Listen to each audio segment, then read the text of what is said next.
Hello everybody, and welcome to the Mystery Shack, where today we will review and rate every single episode of Avatar: The Last Airbender Book 1, Water. Before we get into it, I want to set some ground rules. There will be 4 ratings: bad, meh, good, and great. For each episode, I will read the official synopsis and briefly talk about my thoughts on the episode. I will also mention my favorite part of the episode, whether it's just funny or a cool moment. Doesn't really matter, it's just my personal highlight. That is pretty much it for the intro. The format will become clear as we get into it. So without further ado, let's go. Episode 101, The Boy in the Iceberg. The legend of the Avatar is told. Katara and Sokka find a strange boy within an iceberg. This is where it all begins. A pilot of a series should not only make you invested in the story, but also set the mood for the rest of the series. So, how did it do, and is it a good episode? Absolutely, this is a great episode. My favorite part of the episode was Sokka poking Aang after he wakes up from the iceberg. We are introduced to all the important characters and get glimpses of major parts of their story. Zuko talking about how his honor depends on capturing the Avatar, Aang getting nightmares of running away, Katara and Sokka's parents not being there. It masterfully lays out the plan for the rest of the series. It also manages to juggle comedy with real intensity almost flawlessly. A solid example of this is the ending moments of the episode. We go from Aang and Katara penguin sliding to a sudden, eerie abandoned Fire Nation ship, where Aang starts to piece together what has actually happened to the peaceful world that he once knew. The ship turns out to be booby-trapped, and we find out that Zuko and Aang will cross paths very soon. Not much else to say about this episode other than the fact that it is an absolutely amazing start to the series. Episode 102, The Avatar Returns. Aang and Katara inadvertently set off a trap that brings the warmongering Fire Nation to the Southern Water Tribe's peaceful village at the South Pole. This is the episode when Katara and Sokka learn that Aang is actually the long-lost Avatar. But should this episode also be lost? No way, this is a great episode. This is the first time we actually see just how much terror the Firebenders have caused the world. We obviously knew about the war, but now we see that Zuko has no problem bending at children and elderly just to scare them. I promise I will stop mentioning this going forward, but again, comedy is perfectly balanced with serious moments. We go from a battle sequence to a silly, almost anime-like face on Zuko. We also learn about the character dynamic between Sokka and Katara. Even though Sokka doesn't like Aang at all yet, he still supports his sister that they should help Aang, as he gave himself up to protect the village. Another battle ensues, and another very important aspect of the series is revealed. Aang enters the Avatar state to protect himself and his newfound friends. This is also my favorite part of the episode. It is actually super interesting looking back at just how low-key the bending actually is, but on first viewing, this seemed absolutely insane. Episode 103, The Southern Air Temple. After his departure from the Southern Air Temple 100 years ago, an excited Aang finally returns home, but is disillusioned by what he finds there. This is another episode where we meet a lot of important characters: Commander Zhao, Mong Gyatso, and most importantly, Momo. But what's also important is whether or not this is a good episode. Well, I'm happy to say that this is another great episode. My favorite part of the episode has to be Momo showing up in the super intense music and frightening silhouette. Fun fact, I named my cat after him. As I mentioned, we meet Commander Zhao, who is another villain in the series. The thing is, even though he is a part of the Fire Nation and shares the same goal of hunting down Aang, he is also a villain for Zuko and does everything in his power to make his mission fail. This is yet another part of writing in the series that is way beyond the cartoon. Even though Zuko's goal is to hunt down the main protagonist in the series, we will start to root for him. We'll talk about this in later episodes, but this is where Zuko starts to be a very morally grey character. This episode also expands on the history of the Avatar. The gang explores the Southern Air Temple and we find statues of previous avatars, Aang's past lives. They get interrupted by Momo, who Sokka and Aang chase after. But during the chase, Aang finds something tragic. The corpse of his master, Mangyatso.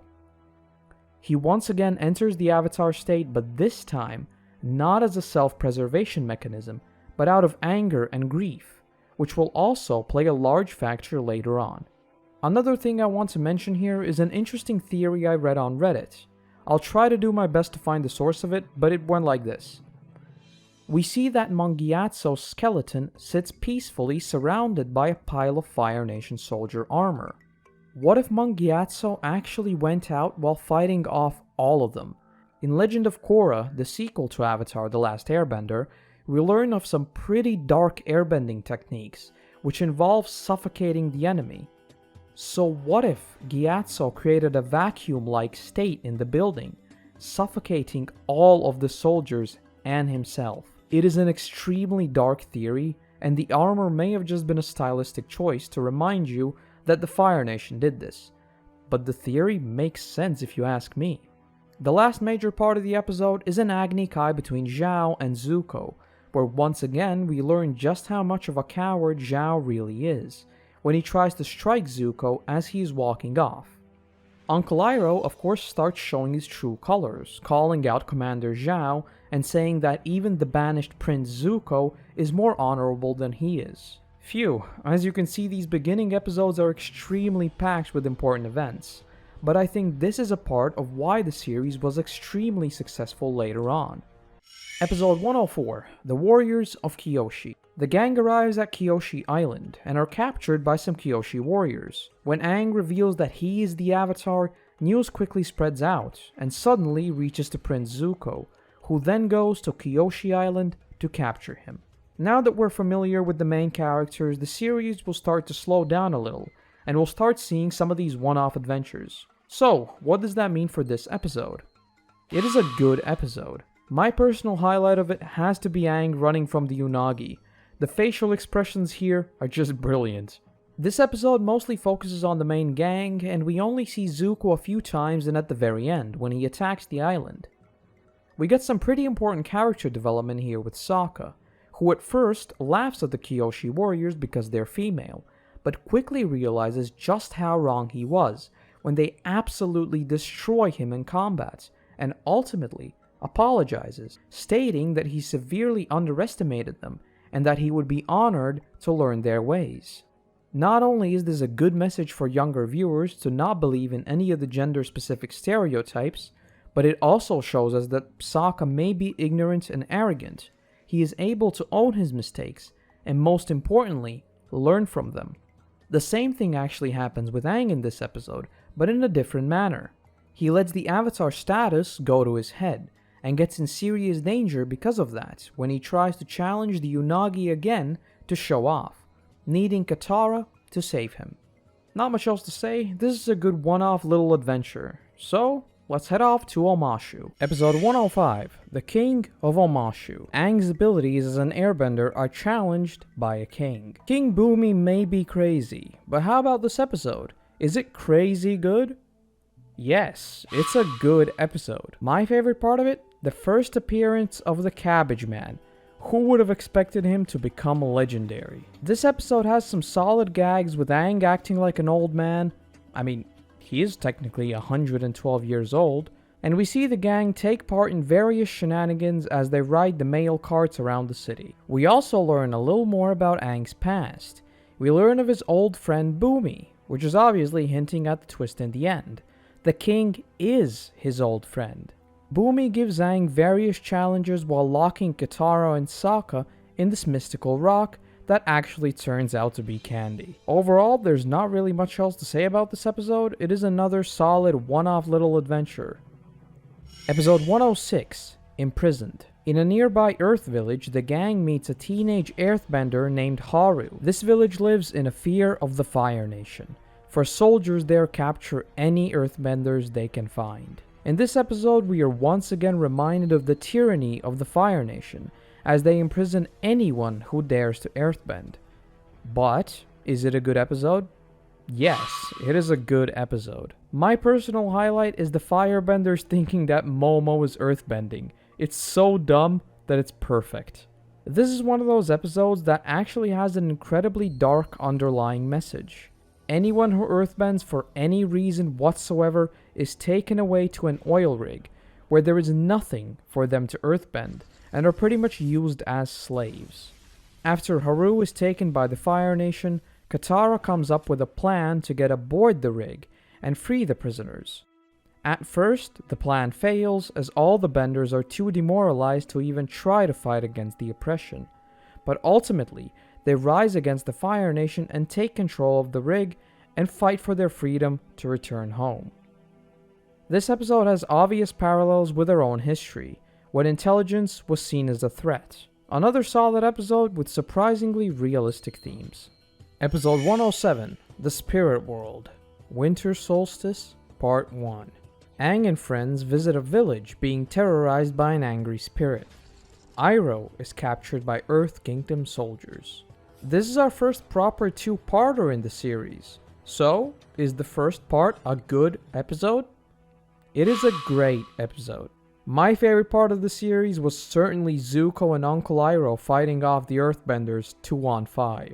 Zuko is once again coming back into the main story, and his part in this episode centers around his choice between potentially catching the Avatar and his respect for his Uncle Iroh. At first, he may have been annoyed that his uncle is slowing down the search, but after realizing that he has been captured by some Earthbenders, he went to find him and save him. A few interesting notes here. We start to see just how powerful and smart Uncle Iroh really is, tricking the Earthbenders multiple times, leaving clues for Zuko, and later fighting them off without too much trouble. He is also one of very few people that we ever see in the series, or later even in Legend of Korra, who are able to see into the spirit world, clearly reacting to Aang fly by while riding Roku's dragon. Another thing I want to mention here before we switch over to Aang's point of view. When fighting the Earthbenders, we clearly root for Zuko and Iroh, who are technically supposed to be the villains. I find it fascinating that they managed to pull this off, even though Zuko is still at this point in the story pretty much a straightforward villain, with his only goal being catching Aang. On Aang's side of the story, while trying to help the village, he gets trapped in the spirit world, where some very major story revelations occur. Roku sends his animal companion spirit to Aang, and informs him that they'll be able to talk on the winter solstice at a temple nearby. The problem is, the winter solstice is the very next day, and it is in the Fire Nation territory. Needless to say, this episode is packed with some great action and story beats. Episode 108, Avatar Roku, Winter Solstice, Part 2. To contact the spirit of the previous Avatar, Aang must reach a temple in the Fire Nation before the sun sets on the following day. There he will learn what he must do to restore balance to the world. Zuko must define his banishment to follow Aang. The episode starts right where Part 1 left off, with Aang in a rush to get to the temple. But should you be in a rush to watch this episode? Yes, it is another great episode. My favorite part for sure is Aang channeling Roku's power to fight off the Fire Nation soldiers and Commander Zhao. This episode is once again separated into two major parts, Zuko's and Aang's. Now that he's saved Uncle Iroh, Zuko continues his hunt for the Avatar, but he runs into Commander Zhao, who he tries to trick but ultimately fails. Aang, on the other hand, successfully makes it to the temple, but learns that the sages that were once completely loyal to the Avatar and weren't a part of any nation have now also fallen under the rule of the Fire Lord, all except one, who helps Aang make it to Roku. Once Aang meets with Roku, we learn some major story details. We learn of a comet that Fire Lord Sozin used 100 years ago to begin the war. The comet made the Firebenders more powerful than anyone could ever imagine, and thus the comet was named after the Fire Lord. What we learn is that Sozin's comet will return this summer, and the current Fire Lord plans it to finally deal the finishing blow in this war. Aang now has to learn all of the elements in a few short months, a feat that took previous avatars years. Otherwise, the world is doomed. This is an absolutely amazing episode that sets the stakes for the rest of the series, and is certainly one of the best episodes of Book 1. Episode 109, The Waterbending Scroll. Katara, desperate to improve her abilities and teach Aang, steals an expensive waterbending scroll from pirates, causing them to pursue the group. Uncle Iroh sure leads a good game of Pai Sho in this episode, but is this episode also great? It is a good episode. My favorite part of it is the piece was in my sleeve the whole time ending. It has been turned into so many memes that it had to be the highlight for this one. This is another episode that is told from both Zuko's and Aang's points of view, where they ultimately cross at some point in the episode. On the Zuko side, Uncle Iroh makes him take a detour to look for a replacement piece for his favorite board game, Pai Sho. Zuko obviously isn't too happy, but it turns out that it was worth it when he learns that the gang was just here. Speaking of which, on Aang's side of the story, Katara teaches Aang some basic waterbending moves she knows, but he turns out to be a little too good, and waterbends all of their food away. They go to a local town to pick up some fresh groceries, but the trip gets very interesting when they see an authentic waterbending scroll being sold by a group of pirates. Since they can't afford it, Katara steals it. The pirates then group up with Zuko and try to catch up to Aang. This episode is another one that carries quite a basic message. Stealing and being greedy is bad. Surprisingly, it is Katara's pride and extreme dedication that gets the gang in trouble this time. It's nice to see that even Katara, the character that is usually the careful one of the group, can make some serious mistakes. What is important, that similarly to Sokka on Kyoshi Island, she learns from them, admitting in the end that if it wasn't for her selfishness to be better than Aang, they would have never gotten into this mess. Episode 110, Jet. Aang, Katara, and Sokka have their friendship tested by a charismatic rebel leader, who is fighting against the Fire Nation. Jet may have impressed Katara, but can he impress me and make this a great episode? Not quite. I think it is a good episode. My favorite part of it is the Sokka's instincts teasing part.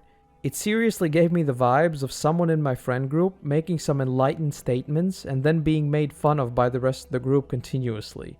As you may have noticed, this series actually has some extremely serious underlying stories, and this is certainly one of those episodes. We meet this group of rebels who at first we obviously think of as the heroes fighting against the oppression of the Fire Nation, but we quickly learn that they've taken it to quite an extreme. They're willing to flood an entire town of civilians just because they're a part of the Fire Nation. Sokka is actually the one who right away figures out that what Jet is doing is a little bit messed up, and spends the rest of the episode trying to convince Aang and Katara, who have both taken a liking to Jet. The fact that they pulled off the story of rebels who are seemingly doing good, but actually being a bunch of anarchists in a series like Avatar is very impressive. It is absolutely a good episode. Episode 111, The Great Divide. Aang is tested as the Avatar when he must help two feuding clans cross a dangerous canyon peacefully. Alright, you knew this was coming. We've arrived at the Great Divide. And I'll just say, I think it's not as bad as some people say, but it is a meh for me. Which is of course the first meh in the series. The episode has little to no story that matters later in the show, and the characters sometimes act strange. The main conflict is between two tribes that both have conflicting reports of history, so refuse to work together. But they are forced to in order to make it through the canyon. But what ultimately solves the issue isn't them talking it out or anything like that. It's Aang straight up coming up with a lie to please both of them. I know that some people point out how Aang doesn't really lie anywhere else in the series, and that Katara isn't angry about them bringing in food, etc. And these are certainly flaws, but the main issue people have with this episode is the conclusion of the problem being solved by a lie. The thing is, I actually see kind of a positive message in this, even if it is a lie. We see that they can work together if they want. It's the history that keeps them from doing so. But those days are long gone. So why couldn't they place their differences aside and become stronger together because of it? Aang's lie, while of course not ethical, did prove the point that they're acting irrationally. Simply because of what happened many years ago, they refused to make any sort of contact with the other tribe. As I mentioned, there are many ways this episode could have been handled better, which is why I did give it a meh, but it's really not as bad as some people make it out to be, in my opinion. Episode 112, The Storm. Aang relives the events after finding out that he is the Avatar 100 years ago, and tells them to Katara, while Iroh tells the story of Zuko's scar and banishment to the crew. The storm has arrived, but is this episode a big of a storm as the Great Divide was? Absolutely not. This is a great episode. My favorite part of the episode is the "I'll pay double." Double? Who told you that nonsense, dude? Then I'll find a new fish hauler and pay him double what you get. And he's paying double. Double? Who told you that nonsense? This episode is super important for both Aang and Zuko, as it explains a lot of their backstories. We learn of Zuko's banishment and how he was forced to fight his own father in an Agni Kai, and after refusing to do so, he got his scar and was banished from the Fire Nation. Not only does this humanize Zuko, but it also solidifies the Fire Lord as a sort of a brutal end boss, who doesn't even show mercy to his own son. Fun fact, you never actually see Fire Lord Ozai until Season 3. He is always shown as a dark looming shadow or simply an outline of a figure. These two things combined make the stakes of Aang learning the four elements just that much higher. Aang's side of the story is also quite tragic. After being told that he is the Avatar prematurely, he runs away during a storm, which causes him to lose control of Appa and ultimately enter the Avatar state and end up in the Iceberg. He feels extreme guilt over being stuck there for 100 years and being unable to help during the war. Him telling this story to Katara obviously lets him vent his feelings and thus grow as a character, which is also demonstrated to us at the end of the episode. In an almost deja vu type of way, they are caught in the eye of the storm, and as they are about to lose consciousness, Aang once again enters the Avatar state, but this time using it to make their way out of the storm and save his friends. Again, I just want to say that I'm surprised that Nickelodeon agreed to air episodes like these. Most of the episode was simply telling characters' backstories. There was little to no action or pretty much anything of that matter. The storytelling is so mature that I doubt Nickelodeon would risk airing this type of show nowadays. Episode 113, The Blue Spirit. When Aang is captured by the Fire Nation, his only hope is a mysterious masked figure. The Blue Spirit is shifty, but should you shift your way around this episode? No, this is a great episode. My personal highlight is Momo bringing all the random things to Katara. This episode builds right off what we just saw in the storm. The storm has caused both Katara and Sokka to fall ill, so Aang has to go get medicine. While looking for it, he gets captured by Commander Zhao, and that's where things get very interesting. Aang is freed by a mysterious figure who turns out to be Zuko. I know I've been saying this nearly every episode at this point, but we see once again that things in this world are not as black and white as they may seem.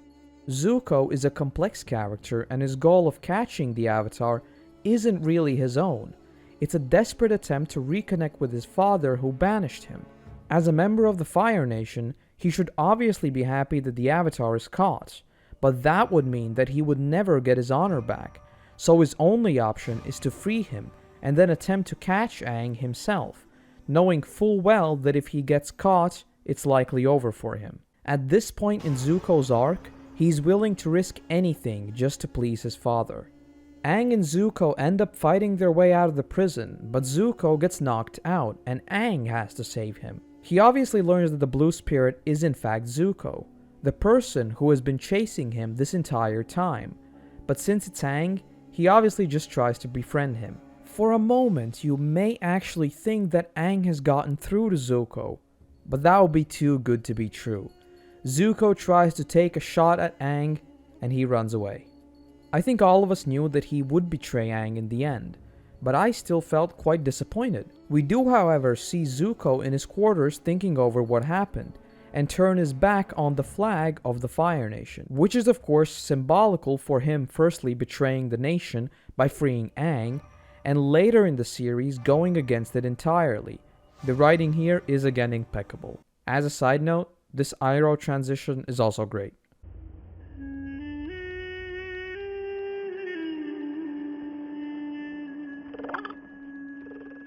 Episode 114, The Fortuneteller. The gang visits a village where a fortune teller lives, who is said to never be wrong. Aang tries to show Katara how he feels about her. Are you a fortune teller and are able to tell whether or not this is another great episode? Not quite. I think this is a good episode. My favorite part was the whole fortune teller Sokka thing and just how wrong his predictions were. I was honestly kinda close to rating this a meh, as I found some of the characters in this episode just a tad annoying, but I think the message of the episode is good enough to take it out of the meh range. The main idea is that you have the power to shape your own destiny, and that you shouldn't put blind faith in some higher power. I actually think this episode would have worked much better as a Zuko episode, as the message of shaping your own future is much more centric to his development in my opinion. The part I found irritating was the characters looking at obvious evidence that the fortune teller is wrong, but still refuse to acknowledge it. I knew this was the whole point, and it may just be me, but by the end of the episode, I was kinda glad we weren't going to see any more of the townsfolk. Not really much else to say about this episode, so let's move on. Episode 115, Bato of the Water Tribe. Sokka and Katara meet a friend of their father, who offers to take them to join the Water Tribe's navy. Aang fears his friends will choose seeing their father again over staying with him. Was this episode steered as well as Sokka did their boat? Yes, this is a great episode. The highlight of the episode for me was Sokka getting back feeling in his limbs and then having the building collapse on top of him. It was a great comedic gag to break up the action going on. We got some very important character growth from our main gang. The episode, as the title hints, focuses on an old friend of Sokka and Katara, Bato, who tells them about their father and how he's doing. They reminisce about old times and just have a good time together. Aang, on the other hand, feels very lonely. Just as he thought that Katara and Sokka would be with him till the end, there was a chance that they'd pick to go with their father over him. Everything about the atmosphere is supposed to make Aang feel more isolated. The pelts and meal are both of course animal products, which Aang isn't really a fan of, being a vegetarian. They don't include Aang in the stories, telling him it's too long to recount, etc. I remember when I first watched the episode as a kid, I thought that Katara and Sokka are actually kind of the bad guys here, for turning their backs on Aang. But watching it now that I'm much older, I understand that it is much more complex. They're both just kids who miss their father who's off fighting a war, and Aang is keeping them from reuniting. We're supposed to feel conflicted as Katara and Sokka as well as Aang are flawed. Aang shouldn't have lied, but should have been included in the conversations with Bato. We also get some important backstory for Sokka, revealing that his actions are often caused by insecurity. All he has ever wanted was to prove himself in the eyes of his father, paralleling the story of Zuko, who's also a part of this episode, but mostly as a supporting character. Episode 116, The Deserter. When he meets an outcast from the Fire Nation, Aang is impatient to skip ahead in his training. Is this a good episode, or should you desert on it? Not only was it a good episode, it was a great episode. My favorite part was absolutely Avatar Roku showing up and scaring the hell out of Jongjong. This is another huge episode for Aang and Katara. I often forget that Aang technically earthbends last, since he does create some fire in this episode way back in season 1. But that's just details. The two major things that happen in this episode are very tightly connected. Aang, wishing to learn firebending as quick as he can, gets reckless and accidentally burns Katara. He feels so guilty that he swears off firebending ever again, which obviously is impossible. He's the Avatar. His ultimate goal is to become the master of all the elements. On Katara's side of the story, after getting burned and running off, she puts her hands into some water and realizes that she has healing abilities. This is a property of waterbending that we hadn't really heard of before. so learning that Katara has these powers was certainly big. There's also some nice comparisons of Aang and Commander Zhao as they fight. When Aang hurt somebody he cared about, he never wanted to firebend again. Compare that to Zhao, who's recklessly destroying everything in his sight. And it turns out that the reason Zhang Zhang is so careful with firebending himself is because of Zhao, who was a student of his. After seeing what he did with the things he had learned, Zhang Zhang became a deserter. Overall, it was a wonderful episode with some great action. Episode 117, The Northern Air Temple. Aang is upset when he finds an old air temple has been desecrated by an old inventor and his son. Should this episode be completely changed like the air temple was? No, it was a good episode. The best part for me was the collaborative effort between Sokka and the mechanic to solve the gas leak problem. This is a lighter episode before we get to the grand finale of Season 1, but as is trend with Avatar, still has some serious themes. The moment Aang sees there are people flying around the air temple, for a short moment, he really believes that he may not be alone after all. Of course, these aren't airbenders, so he's quite disappointed right away. The main conflict Aang faces in this episode is whether or not technological progress should take precedent over the preservation of history. The way we live and the things we interact with are constantly changing, and so should the environment around us. But Aang has a hard time adjusting to this new way of thinking. As a monk, he's always believed that his culture and the history of it should be protected and preserved. On the other hand, these people have simply moved into an old temple and adjusted it to their needs. This is of course subject matter that is more relevant nowadays than ever before, so I found this episode very interesting. The final twist in this episode reveals that the mechanic has actually been forced into making technology for the Fire Nation, in exchange for them not attacking the temple. Ultimately, Aang realizes that the things the mechanic is doing is only to protect and better the lives of his own people, and gives him his blessing of staying in the temple. Also, there is a huge detail here that I think people often overlook. The very last scene of this episode is a group of Fire Nation soldiers recovering the hot air balloon that was engineered by Sokka and the mechanic. These are the balloons that are used by the Fire Nation later in the series, but we'll talk about it when we get to it. Now, we're off to the North Pole. Episode 118, The Waterbending Master. The heroes finally arrive at the North Pole, but for Katara the trip may have been in vain, as Master Paku refuses to teach girls waterbending. Is this a good episode, or should we move right back south? No, this is a great episode. My favorite part? Winter, spring, summer and fall. Winter, spring, summer and fall.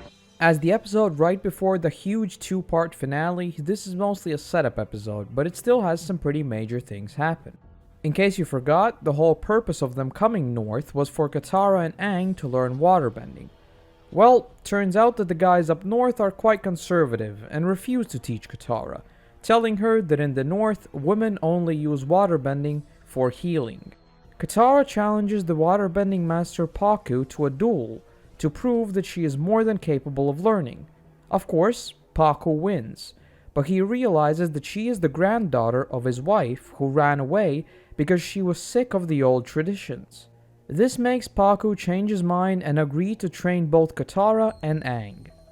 The message here is similar to the one in the Northern Air Temple. Some traditions are often better left behind, this being one of them. On the other side of the story, Zhao is preparing an attack on the Northern Water Tribe, and also figures out that the blue spirit who freed Aang is Zuko. He actually tries to kill Zuko by sending the pirates we saw earlier in the series to blow his ship up. Luckily, he survives the whole deal, and comes up with a plan to infiltrate Zhao's ship, with Uncle Iroh acting as Zhao's second in command. Now, all the pieces are set for the season finale. Zuko has infiltrated Zhao's operation and is on his way to the North Pole to capture Aang, while Commander Zhao is preparing an all-out attack on the North. Episode 119, The Siege of the North, Part 1. While Katara herself becomes a great waterbending master, Commander Zhao plans a siege on the Northern Water Tribe. Meanwhile, Sokka's on a mission to stop this siege while Aang tries to buy some time. Alright, I'll just say it right away. This is a great episode. My favorite part is the Katara and Zuko duel.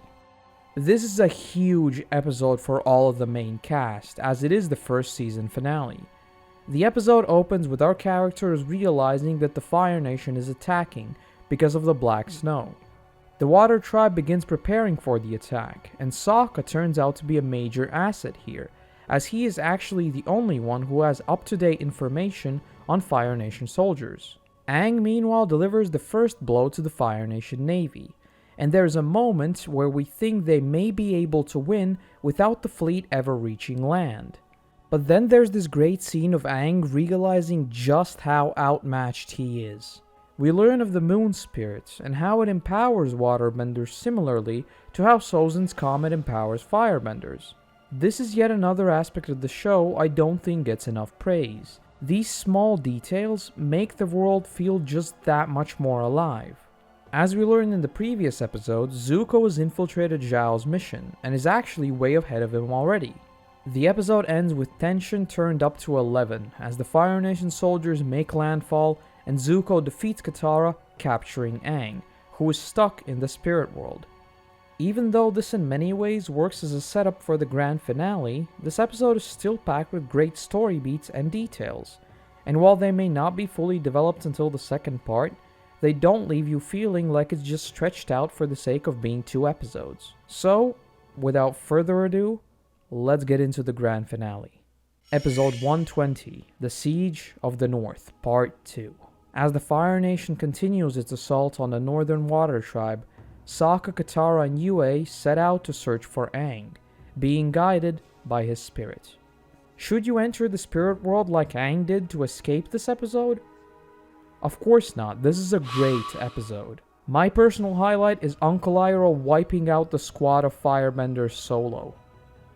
Again, this is another episode that I'm surprised Nick even agreed to air, as it has some super dark themes. The episode begins with Zuko trying to survive the blizzard while carrying Aang, who is trying to find his way through the spirit world. In the spirit world, we also meet this super creepy spirit, the Face Stealer. We learn of Zhao's plan to wipe out the Moon Spirit and conquer the Water Nation right here, right now. By killing the Moon Spirit, waterbenders would lose their ability to bend, and thus the battle would be won. Sokka, Katara, and Yue manage to find Zuko and the captured Aang. They free him, and of course, Aang refuses to leave Zuko to die in the snow, bringing them saving each other full circle. I'm pretty sure that Katara and Sokka never actually learned that Zuko, or rather the Blue Spirit, saved Aang, so this probably seemed way crazier to them, but with Aang, it makes total sense. Act 2 of the episode begins with a scene of the sky going red, as Zhao captures the Moon Spirit. The waterbenders lose their powers and Fire Nation nears victory. Just as the gang arrives back at the oasis, Iroh makes a return, and once again we learn just how much Uncle Iroh really knows. He points out that killing the Moon Spirit would cause devastation not only for the waterbenders, but for the whole world, as all things must remain in balance. He threatens to battle Commander Zhao if he refuses to release the spirit. And just as he seems to be getting through, Zhao snaps and kills it. As Uncle Iroh defeats the soldiers, Zhao runs away, and the gang is left to deal with what has happened. We then enter the final chapter. Aang enters the Avatar mode, and well, let's just say he does a little bit of damage to the Fire Nation. There's another super important scene in here, however. As Zhao is running away, he encounters Zuko, who tells him that he knows that Zhao sent the pirates to kill him a few episodes before. They fight, but as Zuko nears victory, the Water Spirit takes revenge over Zhao. What Zuko does humanizes him so much. When he realizes that Zhao is getting ripped away, he still offers him his hand and attempts to save him. The very last scene reveals who will be up against next season, Princess Azula. Wow, now that was an episode to remember. As a quick roundup, let's take a look at where our characters stand at this point. Zuko is reunited with Uncle Iroh and are on their way to get some rest after all that they have been through. Katara has become an incredible waterbender and will continue to teach Aang as they continue their way to the Earth Kingdom. Commander Zhao and his fleet are either completely wiped out or on the run. Now let's get into the post-season discussion to talk about some of the most important parts of the season, how good it was, and so on. Firstly, let's take a look at the pie chart to see the pure stats of this season. This is obviously an amazing season of a show, as we have 12 great episodes, 7 good ones, and only 1 meh. The meh being the Great Divide. And I'll be completely honest, going into Avatar, I knew that the results would always be skewed toward the great, as in my opinion, it's just one of the best shows out there. Now for some closing thoughts on the season. It does an incredible job of setting up the world and getting you very invested into the characters. For example, Zuko's whole "I need my honor back" thing has been memed to hell, but look at just how complex his actions are throughout the series. Same deal with Sokka. He may be goofy and arrogant at times, but he is also a character who has a lot of development throughout the season. Overall, Book 1 feels quite a bit slower and more focused on world building, which is probably why the rest of the show feels so believable and consistent. One thing that I noticed was that I always thought that the series gets a lot darker throughout Season 2 and 3, but there are also some very dark episodes right at the beginning of the show, such as the Southern Air Temple and the Storm, both featuring very mature themes.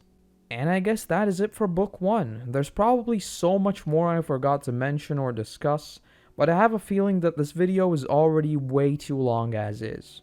So, do you agree with my ratings, or was I completely wrong? Be sure to let me know in the comments below, and if you have any other recommendations for series I should rate next, be sure to drop those down there too. Before we wrap things up, I wanted to give a massive shout out to Pie Guy Rules for the inspiration for this format. Be sure to check him out here on YouTube. Other than that, thank you very much for watching, and hopefully I'll see you in the next one. Bye bye.